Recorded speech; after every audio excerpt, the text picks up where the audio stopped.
देश में एक बार फिर से एक मुद्दा तीन कृषि कानून का मुद्दा जो धीरे धीरे गौण हो रहा था।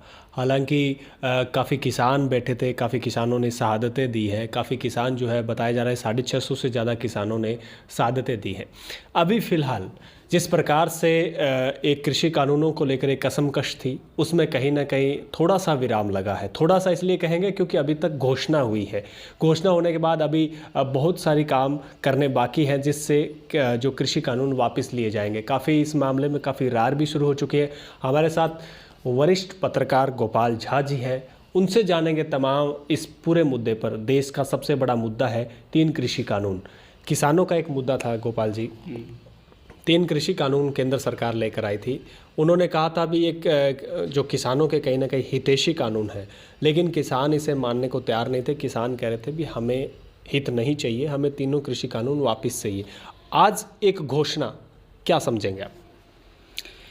देखिए, आज तो बड़ा मतलब एक सुखद आश्चर्य हुआ। सुबह सुबह मैं गुरुद्वारा गया और वहाँ पर हम मत्था टेक के बाहर बैठे ही थे, तो एक सरदार जी आए और उन्होंने कहा साहब बधाई हो। मैंने किस बात की बधाई? मैं चला, आज तो गुरु पर्व है, इस तरह से गुरु नानक देव जी का प्रकाश उत्सव है। लेकिन उन्होंने जब कहा तो मैंने कहा साहब मैं तो नहीं देख पाया सुबह सुबह। तो बड़ा सुखद आश्चर्य हुआ कि प्रधानमंत्री जी को इस बात को समझने में इतने साल लग गए। यानी तकरीबन मुझे लगता है 1.25 साल 1.5 साल हो गया है इस आंदोलन के, और एक ऐतिहासिक आंदोलन रहा। प्रधानमंत्री जी का जब मैंने भाषण का अंश देखा है, पूरा भाषण मैं अब तक नहीं देख पाया, लेकिन जो सार निकल कर आया है कि उन्होंने ये कहा है कि उन्होंने माफ़ी मांगी है किसानों से और देश से माफ़ी मांगी है एक तरह से। उन्होंने कहा कि मैं कुछ किसानों को हम समझा नहीं पाए, यहाँ पर थोड़ी सी आपत्ति है। आपत्ति इसलिए है कि अगर प्रधानमंत्री ये कहते हैं कि कुछ किसानों की वजह से हमने तीनों कानून को वापस लिया है, तो मुझे लगता है ये किसी प्रधानमंत्री के लिए उचित नहीं है। कुछ लोगों की वजह से आप कानून को वापस कैसे ले सकते हैं? अगर आपको लगता है कि ये कानून बहुत ही अच्छा है और इसके दूरगामी परिणाम आएंगे किसानों के लिए, जिस तरह के दावे किए जा रहे थे, जिस सरकार के नुमाइंदों ने लगातार 1.5 साल से 1.25 साल से उस किसान आंदोलन को फ्लॉप करने के लिए पता नहीं किस तरह की भाषाओं का इस्तेमाल किया। पहले आपने कहा ये देशद्रोही हैं, जो आपका जुमला है, जो आपके खिलाफ बोलेगा वो देशद्रोह, यानी जो सरकार का विरोध करेगा, जो नरेंद्र मोदी का विरोध करेगा, वो देशद्रोही हो जाता है। मुझे लगता है ये अलोकतांत्रिक है, ये गैर जिम्मेदारानी बातें हैं सारी। खैर, उसके बाद कहा गया कि खालिस्तानी है। तो क्या आज सरकार या जो हमारे देश के जो सबसे लोकप्रिय प्रधानमंत्री हैं, जो कहा जाता है कि भारतीय जनता पार्टी के सबसे लोकप्रिय प्रधानमंत्री, उनको बताया जाता है, ठीक है, हम लोग इत्तेफाक नहीं रखते हो कितने लोकप्रिय कैसे हो सकते हैं। अटल जी भी भारतीय जनता पार्टी के थे, एक उदारवादी चेहरा जिसको पूरा विपक्ष मानता था। खैर, ये अलग बातें हैं। मुद्दा ये है कि प्रधानमंत्री को ये क्यों करना पड़ा। देखिए, यूपी में चुनाव है। मैं एक बात कहता हूँ कि जो सत्ता है कुलदीप जी, इस सत्ता जो है हमारे अंदर एक अहंकार भी पैदा करती है और हमें घुटने टेकने के लिए मजबूर भी कर देती है। यानी सत्ता में देखिए क्या है ताकत। आज भारतीय जनता पार्टी की जो सरकार है, नरेंद्र मोदी जी की सरकार है। सीधे तौर पर अपने इस इशारे को समझ सकते हैं भी, आपने सत्ता पाने के लिए हाँ, घुटने टेके, हाँ, और उसी सत्ता में आकर आपने अहंकार भी किया, अहंकार भी पाला था। आज वो अहंकार अपने कहा जा सकता है भी टूटा है। हालांकि हर वक्त ये बातें सामने आती थी भी शायद कृषि कानून वापस नहीं होंगे। पहले जब 26 जनवरी आई तब ऐसा लगा भी 26 जनवरी को शायद किसानों के विरोध को देखकर शायद कृषि कानून वापस ले लेंगे, लेकिन मेरे हिसाब से सारे विरोध फेल रह गए, सारी समीकरण फेल रह गए, लेकिन एक ही समीकरण काम किया भी, चुनाव ही। तो बिल्कुल जो मैं बता रहा था अभी आपको, जो बीच में एक बात रह गई कि ये जो सत्ता का जो खेल है ना, बहुत ही अजीब खेल है। और हम लोग देख रहे हैं कि 75 साल से जो आज़ाद भारत में जो ये खेल चल रहा है, वो बड़ा ही कई बार आप कह सकते हैं, अगर हम एक पत्रकार के तौर पर देखें तो लगता है कि रोमांचक खेल है सत्ता का। एक नागरिक के नाते जब मैं देखता हूं तो मुझे लगता है कि बहुत ही खतरनाक खेल है ये, जो आम आदमी के लिए बहुत ही बड़ा कठिन काम है ये। यूपी में हमने देखा कि यूपी का चुनाव जीतना भारतीय जनता पार्टी के लिए बहुत ज़रूरी है, बहुत ज़रूरी है। जिस तरह से बंगाल में ये कह रहे थे कि हम प्रचंड बहुमत से आ रहे हैं, और जिस तरह का माहौल तैयार किया गया था, चाहे वो हमारे मीडिया ने किया था, चाहे आरएसएस के हमारे मित्रों ने किया था, या भारतीय जनता पार्टी के लोगों ने किया था, किस तरह से आपने देखा कि तृणमूल को तोड़ रहे हैं, कॉमरेड आ रहे हैं, यानी वामपंथी है वो दक्षिणपंथी हो रहा है। इस देश में हमने ये भी देखा, लेकिन वहाँ की जनता ने नकार दिया, इनको नकार दिया ना। अब बैक हो रहे हैं सारे, जो बीजेपी में गए थे वो वापस तृणमूल में जा रहे हैं। तो वहाँ का खेल इनका खत्म हो गया। अब ये सारा का सारा जो 2024 का चुनाव है, लोकसभा का चुनाव, जो बहुत ही निर्णायक है नरेंद्र मोदी के लिए, ख़ास तौर पे बहुत निर्णायक चुनाव है। पूरे देश में जितने चुनाव हुए हमने देखा है कि किस तरह से भारतीय जनता पार्टी की फजीहत हुई है। देखिए, सत्ता आप हासिल करते हैं, कहते हैं लोकतंत्र का क्या है कि जनता का, जनता के लिए और जनता द्वारा शासन है। लेकिन यहाँ पर उल्टा हो गया। सत्ता जब तक हमें नहीं मिलती है तब तक तो हम लोक सेवक रहते हैं, जनता के एकदम घुटने तक हम हाथ लगाते हैं। लेकिन जो ही हम MP MLA या वरना कुछ भी बन जाते हैं, हम अपने आप को कुछ अलग दिखने, हम खास बन जाते हैं आम से। तो ये जो चेहरा है बहुत ही गलत है। तो मुझे लगता है कि इसका जो सत्ता से पूरा जुड़ा हुआ है कि पश्चिमी यूपी की जो स्थिति थी, बहुत ही खतरनाक स्थिति थी भाजपा के लिए। एक केंद्रीय राज्य मंत्री का बेटा खुलेआम कुचल देता है किसानों को, और मंत्री आज तक कुर्सी पर काबिज है। ये कितनी हास्यास्पद बात है। ये हिम्मत देता हूँ मैं नरेंद्र मोदी की सरकार की कि इतनी ढिठाई है आपकी सरकार में, नहीं वरना उसको रिजाइन लेना चाहिए था, उसके खिलाफ कार्रवाई करनी चाहिए, उसके बाद जो बयान आए। तो कुल मिलाकर ये जो कृषि कानून को लेकर जो किसानों का जो लंबा संघर्ष चल रहा था, और इतना बड़ा आंदोलन, मैं तो समझता हूँ कि जो मेरी उम्र के लोग हैं, हमारे अपने उम्र में इतना बड़ा आंदोलन हमने नहीं देखा कभी, और इतनी शांतिपूर्वक आंदोलन था। जिस प्रकार से अभी फ़िलहाल कानून वापस लेने का आज गुरु पर्व के दिन मतलब एक घोषणा की गई थी, वही अंदाज, पुराना अंदाज, टीवी पे आना, रात 8 बजे के बाद आज से ये बंद हो जाएगा, यानी टीवी पर आकर घोषणा करना, ये 2014 के बाद से नया ट्रेंड शुरू हुआ है। पहले घोषणाएं होती थी, पता चलता था, लेकिन अब टीवी पे घोषणाएं होने लगी हैं, और हमेशा मतलब एक इलेक्ट्रॉनिक मीडिया के माध्यम से एक अलग संदेश देने का प्रयास किया जाता है। ये बातें अलग रही, लेकिन अभी फ़िलहाल आप एक वरिष्ठ पत्रकार हैं, आपके नाते दूरगामी परिणाम क्या रहने वाले हैं? क्या जो ये सत्ता पाने की जो प्रयास करेंगे, क्योंकि इससे सिंपैथी लेने का प्रयास करेंगे, किसान भी थोड़ा भूलने का प्रयास करेंगे, तो क्या इससे राजनीतिक लाभ इनको मिल पाएगा? जिस प्रकार का विरोध था, क्या वो विरोध एकदम ख़त्म हो जाएगा? नहीं, मुझे नहीं लगता है कि भारतीय जनता पार्टी को इस कानून को वापस लेने के बाद भी कोई बहुत ज़्यादा लाभ मिलेगा, मुझे नहीं लगता है। क्योंकि देखिए, आपने एक बात कही थी कभी कि टीवी पर आके बात कहना फिर चयन करना। देखिए, इस देश में 14 के यानी 2014 से एक नया ट्रेंड चला है राजनीति में कि मुद्दे गौण हो जाते हैं, आप भावना के साथ खेलिए। सिर्फ भावनात्मक मुद्दे पर ही राजनीति हो रही है भारतीय जनता पार्टी की, खासतौर पर नरेंद्र मोदी की। हिंदुत्व इनका मुद्दा, आज महंगाई, बेरोजगारी, भ्रष्टाचार, ये सब कोई मुद्दा नहीं है देश में। जबकि लोकतंत्र को मजबूत करने के लिए ये सारे मुद्दे होने चाहिए थे कि आज हमारे युवा भाई हैं, उनको अच्छी शिक्षा दीजिए आप हमारे बच्चों को, उसके बाद उसके नौकरी के लिए आप सोचिए। आपने कहा 2 करोड़ हम आपको रोज़गार देंगे, आज तो रोज़गार छिन गया ना सारा का सारा। देना तो और की बात है, लोग बेरोज़गार हो गए। इस पर हमारा ध्यान नहीं, जबकि सरकार का काम ये होता है। लेकिन सरकार क्या करती है? मंदिर की बात करती है, सरकार 370 की बात करती है, सरकार हिंदू मुस्लिम की बात करती है, सरकार पाकिस्तान की बात करती है। मैं कई बार कहता हूं कि अगर मुसलमान अगर शब्द ना हो, ये पाकिस्तान अगर ना हो, तो ये लोग चुनाव किस मुद्दे पे लड़ेंगे? ये भावनात्मक मुद्दे। तो आज भी जो हुआ है, आज हमारे प्रथम गुरु सिख धर्म के गुरु नानक देव जी का आज प्रकाश उत्सव है, और इस अवसर को ही चुना गया। इसी बहाने हम पंजाबियों को, सिखों को हम अपने, मुझे नहीं लगता है कि जो, देखिए मैं बहुत पहले एक बात मैंने कही थी, मैंने ट्वीट भी किया था उस वक्त। मैंने कहा साहब देखिए, ये जो सिख कौम है बहुत बलिदानी कौम है, इसको मत ललकारिए।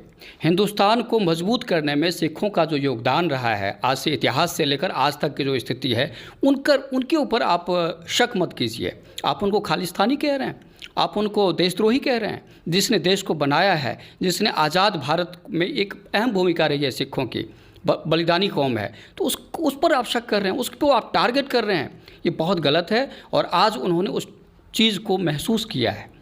नहीं, अब आगे जैसे बात कही अपने, लगातार जिस प्रकार से इन्होंने विरोध दर्ज करवाया, और अभी किसानों की एक बहुत बड़ी जीत मानेंगे, क्योंकि किसानों ने संघर्ष किया, बलिदान दिया।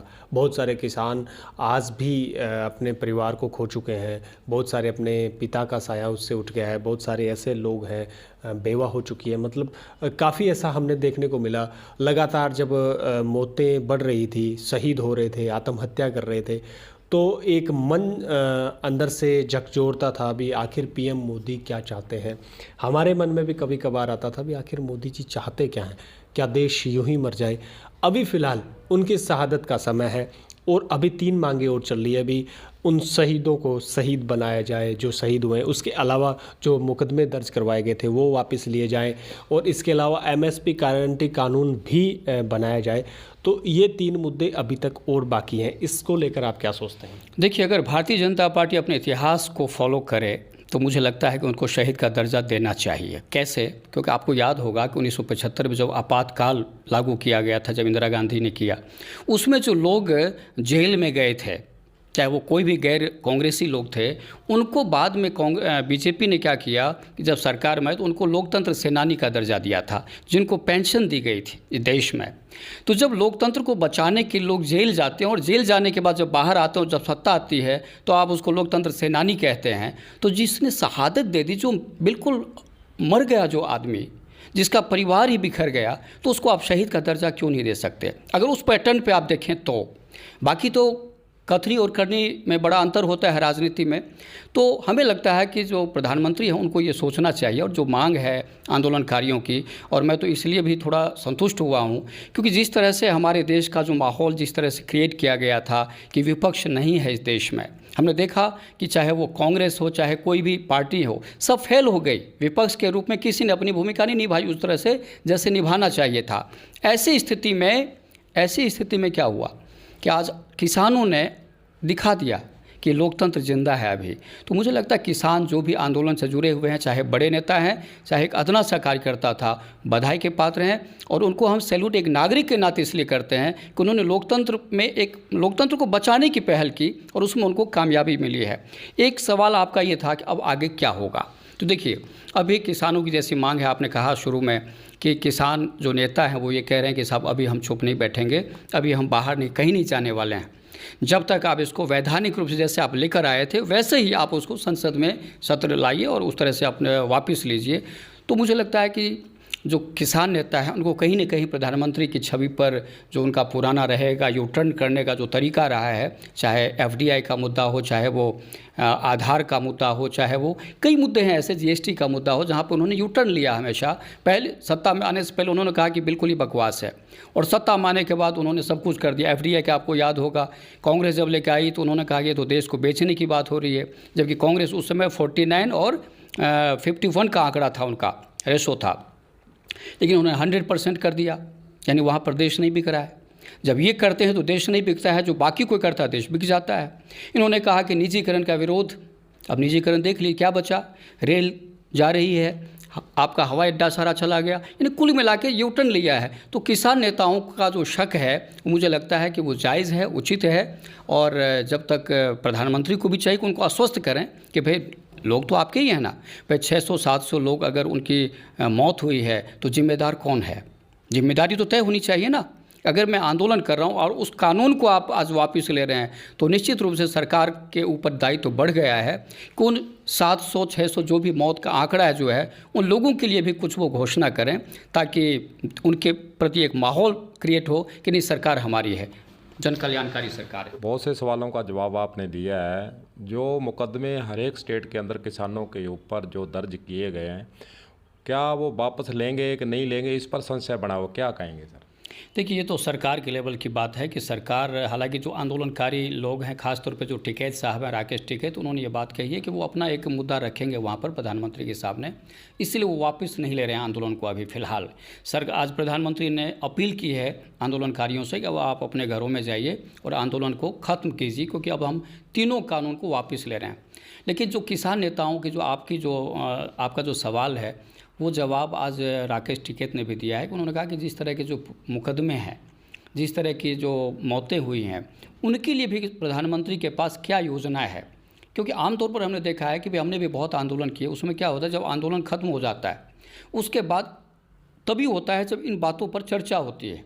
अभी तो सिर्फ कानून की बात हुई है कि कानून हम वापस ले लेंगे, लेकिन उस कानून को लागू करवाने के लिए मतलब वापस लेने के लिए जो 1.5 साल 1.25 साल आंदोलन चला है, उस पर अभी तक बातचीत नहीं हुई, यानी कोई समझौता वार्ता थोड़ी हुई है। ये तो प्रधानमंत्री ने एक तरफा घोषणा की है। अब उसको किसान किस तरह से लेते हैं वो किसानों के ऊपर निर्भर है। तो मुझे लगता है कि सरकार को बिल्कुल पुनर्विचार करना चाहिए। और जिस तरह के जो हमने देखा है पहले भी ऐसा हुआ है कि जो आंदोलन होते हैं जनहित के मुद्दे पे उसको सरकार वापस ले लेती है। आपने देखा कि जो जितने आपके एमएलए होते हैं, एमपी होते हैं, उनके सारे मामले जब वापस ले लिए जाते हैं सत्ता में आने के बाद। ये तो किसानों का आंदोलन है, जनता का आंदोलन है, क्यों नहीं लेना चाहिए। ये थे हमारे साथ गोपाल झा। हम लगातार कृषि कानूनों को लेकर चर्चा कर रहे थे। भी कृषि कानून जो है अभी फ़िलहाल कितना असर डालेंगे। जिस प्रकार की अचानक टीवी पर आकर एक घोषणा की है, तीनों कृषि कानून वापस लेने की मांग, किसानों की अपनी मांगे हैं। किसान चाहते हैं भी 3 कृषि कानून वापस की घोषणा हुई है, लेकिन जिस प्रकार से वैधानिक रूप से वो लेकर आए थे उसी वैधानिक रूप से वो वापस ले। उसी के साथ उनकी एक और मांग जो है सामने आई है, वो ये है भी जितने भी मुकदमे देश भर में किसानों पर हुए हैं वो वापस लिए जाए। और उसके अलावा एक जो उनकी जो मांग है वो साफ तौर पर है, जिस प्रकार से एमएसपी कानून के गारंटी की वो मांग लगातार कर रहे थे। उन्हें ये पता है भी ये एक बार आंदोलन खड़ा हो चुका है, बार बार ऐसा आंदोलन खड़ा नहीं होगा। तो कहीं ना कहीं किसान भी अपने आप में एक परिपक्व होना चाहता है, अपने आप में ये ख़ास तौर पर ये विश्वास करना चाहता है भी कहीं ना कहीं मोदी सरकार उनके पक्ष में है। क्योंकि जिस प्रकार से गोपाल झा जी ने कहा भी बीजेपी सरकार की आदत है यू टर्न लेना, तो कहीं किसानों को ये भी डर है भी बीजेपी सरकार यू टर्न ना ले ले। और ये बहुत ही अपने शर्मनाक बात कह सकते हैं अभी देश के एक प्रधानमंत्री के लिए, जिस पे आम जनता और किसान विश्वास करने को तैयार नहीं है। हनुमानगढ़ से मेरे सहयोगी गुरदेव सैनी के साथ कुलदीप।